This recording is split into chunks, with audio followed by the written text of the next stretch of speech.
So about 2-3 months ago I finished my university semester, and this video was supposed to be a quick sort of regenerating from having to do art for other people, for tasks and that, and just do something quick and easy for myself. And here we are, almost a quarter of a year later, and I am just done with it now. But anyway, what I'm doing in this video is making a little zine, and if you're interested in seeing that, then stick around till after the intro.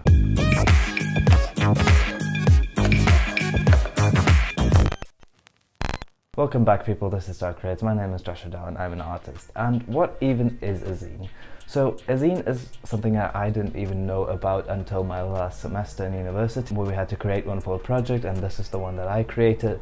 And even though I thought it was a lot of fun and I'm really happy with the outcome, it kind of defeated the purpose of making a zine, in my opinion, because a zine can sort of just be anything. It can be a collection of drawings, it can be any length, it can be made with the cheapest materials, it can be hand-drawn, it can be digital and printed out.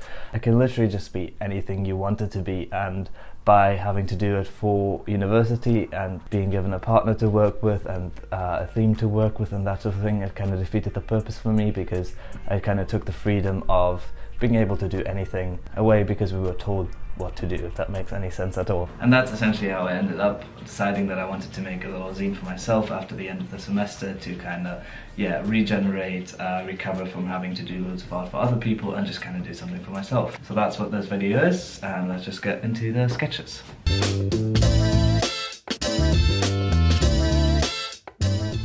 It's funny how after about 2 years of making these YouTube videos, I still make the same stupid mistake of holding my head in front of the camera whenever I'm filming myself drawing stuff.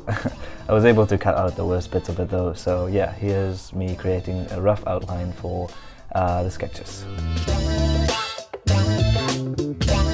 The very first sketches for this zine are down. I didn't want to go in with some kind of planning it out in my head, and this is actually a story I'm telling.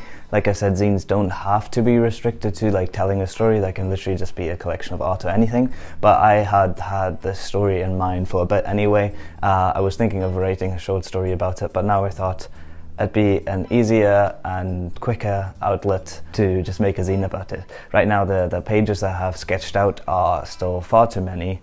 I think I have 22 sketches in that, and like I said, a zine doesn't have to be limited, it can be any length you want it to be, but I just don't want it to be quite that long. I was thinking more around 12, maybe 14 pages. So I'll go into sort of filtering out the pages that I really need for this story now, and then I guess I'll do some more refined sketching, or just get right into drawing the actual zine pages. We shall see.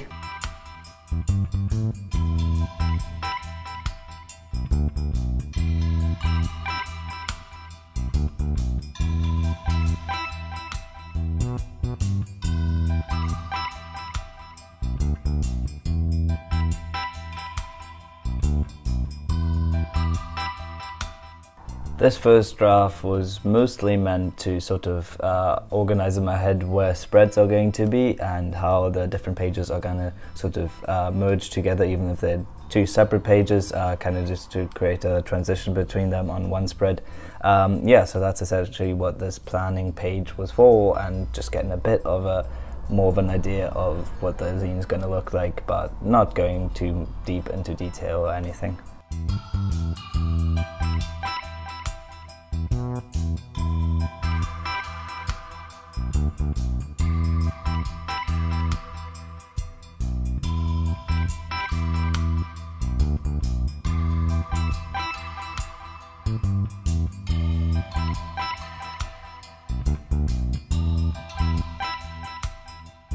That's me done with the first draft. Here it is, and as you can see, I started out with a bit more detail and then got less and less worried, caught up in detail towards the end, which are just 2-second sketches. But I do think it helped me quite a bit with figuring out what each page should look like and what goes where and composition and all that sort of stuff. And I think it'll be enough of a sketch for me to go into the final. However, there's two things that I want to do before I do that, and the first one is to come up with a text, because I don't have any text written for this yet, so I wanted to figure out the story being told page by page as illustrations first without the help of any sort of text, and then I'm going to do that now. And the other thing is also that I want to make these final illustrations with a dip pen. So I have this dip pen and I have this acrylic ink that I've not used ever. So yeah, this will be my first time using like a dip pen and ink and that sort of thing, which means that I have to sort of get familiarized with it before I go into the final illustrations, of course. So this will be my dabbling, my trying out how that works.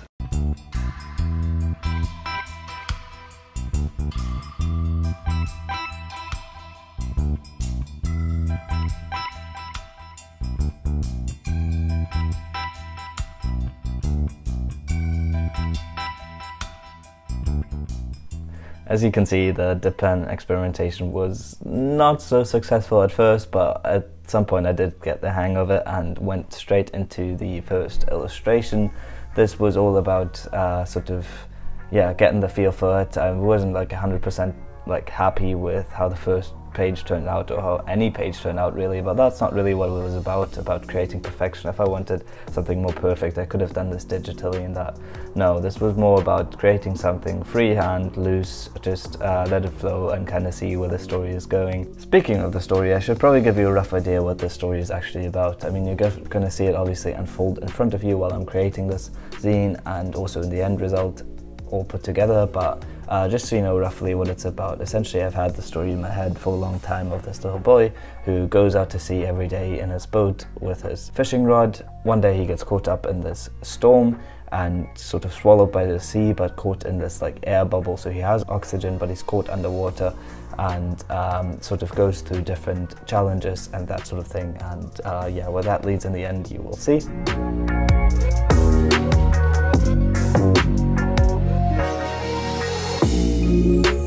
And at this point I decided I wanted to use some of the ink as well with a brush, not just with a dip pen, and that was honestly a game changer. This ink is so beautiful, it's so opaque and vibrant, and it's sort of like has the easiness of working with watercolor, but the color that it actually produces is so much more opaque and just like, yeah, beautiful.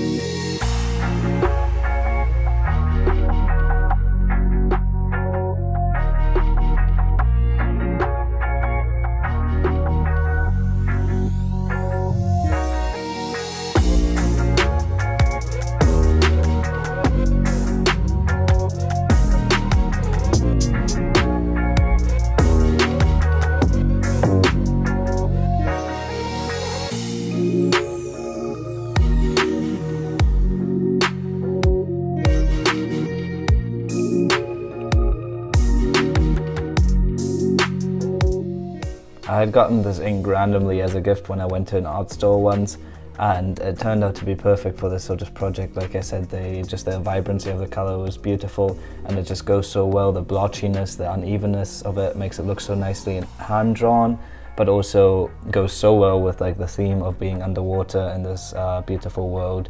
And yeah, it just kind of just turned out perfect for what I had in mind for this project.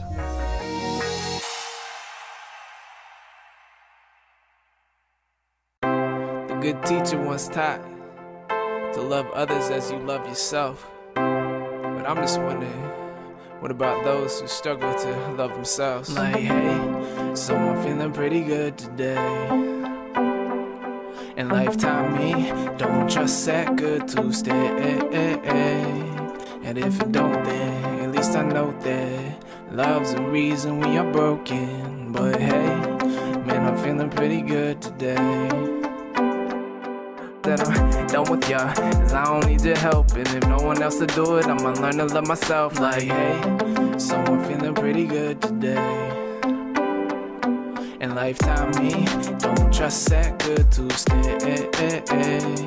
And if it don't, then at least I know that love's the reason we are broken. But hey, man, I'm feeling pretty good today.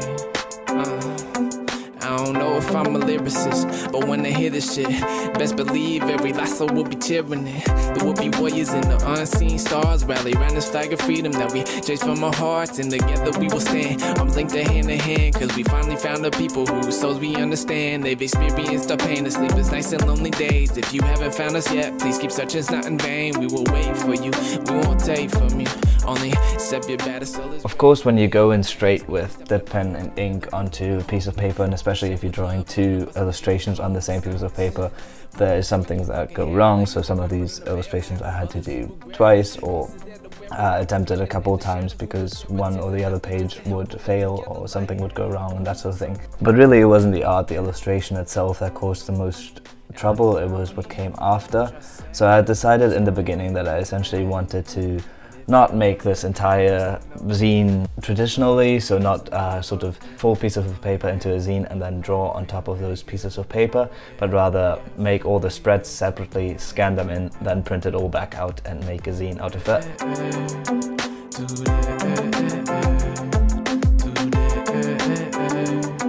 Like, hey, so I'm feeling pretty good today. And life taught me, don't trust that good to stay. And if it don't, then at least I know that. With that approach of making all the pages separately, I had first of all more room to fail, because if it was all in one book and I failed one page, the entire book would be essentially like wasted. And also because it would enable me to sort of create more versions of this later on. If I just want to print out another one, I can make another zine, and yeah, the idea was that that would make my life easier.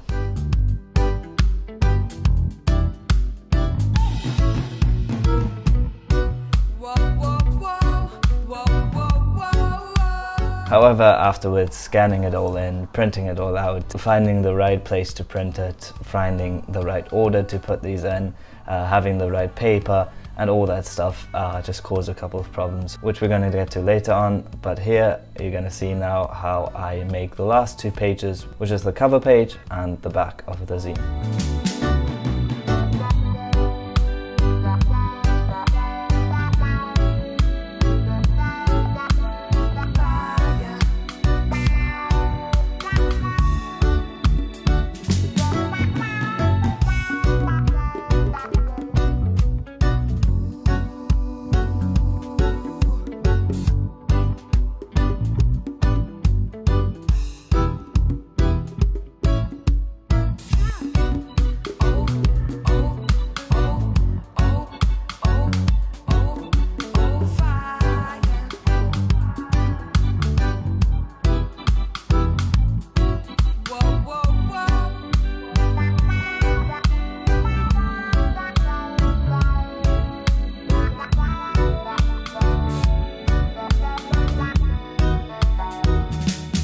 With the front and the back done, all that was left to do was go in with a white Posca marker and add in a couple little white highlights or fix a couple things where I went too far with the ink.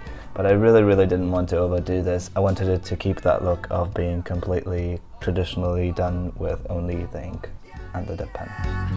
As I've hinted at, the process after that was a bit annoying. I had to go to a friend's house to scan, I had to go into the main library to print where the printing costs, and it turned out shit, and just like the quality was bad, the paper was bad, I couldn't actually change the paper and put in my paper into the printer. So in the end I ended up going into a print shop just across the road from me, because if I'm going to pay for the printing I might as well get it printed well. And we came out with a good result. So after that, all that was to do was to cut it up and bind the book and then enjoy the story.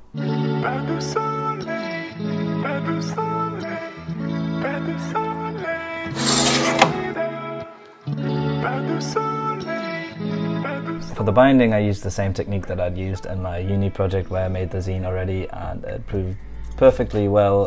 Essentially what you do is just poke 3 holes along the spine, then you sort of pull the string through the middle hole, pull it out the other way through the top hole, back in through the middle hole, back out through the bottom hole and then tie it in the middle, and that way you get a very effective way. It works perfectly, it looks nice and very easy to do. So here it is, the final result, the final zine, the final little booklet. In the end, despite all the struggles and despite it taking so much longer, I'm really happy with the result, and there's nothing left to do but tell you the story of the boy in the bubble.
And there you have it. Thank you guys so much for watching, and I hope you enjoyed my little booklet, my zine. I hope maybe this taught you something about some kind of process, whether it's making a zine, whether it's binding, whether it's printing, or using a dip pen or something. Or if it didn't teach you anything, I hope you enjoyed it nonetheless. With that, click here to subscribe to my channel, find a video you might like right here, and a playlist you might like right there. And yeah, I guess I'll see you in the next video then. Bye bye.